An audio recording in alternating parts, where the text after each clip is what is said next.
There's a moment on your wealth journey when everything shifts. For a long time, it feels like you're pushing a giant boulder uphill. And then suddenly one day the boulder starts rolling on its own.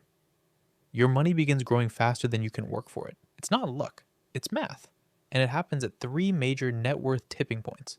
Before we break them down, remember this: wealth doesn't grow in a straight line, it grows like a snowball, slow, boring, frustrating at first, then unstoppable. Tipping point number one: $100,000.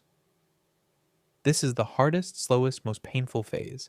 Not because $100,000 is huge, but because almost all the progress is coming from you.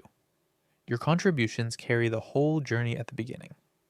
But once you hit $100,000, something changes. Your returns begin generating their own returns. This is the moment the snowball finally starts rolling.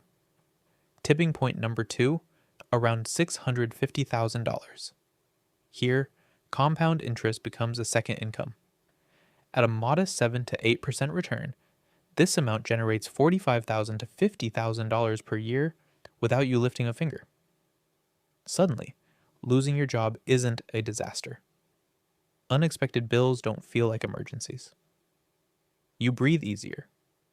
You think clearer. You take smarter risks. This is where people start to feel financially safe for the first time.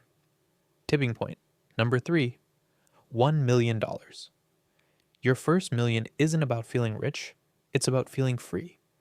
Most of your net worth is now built by growth, not effort. The fear you've felt your whole life, gone. The stress, reduced. The choices, wide open. From here, each extra million becomes easier than the one before. This is when you realize wealth was never about luck. It was about patience and consistency. These three moments change everything.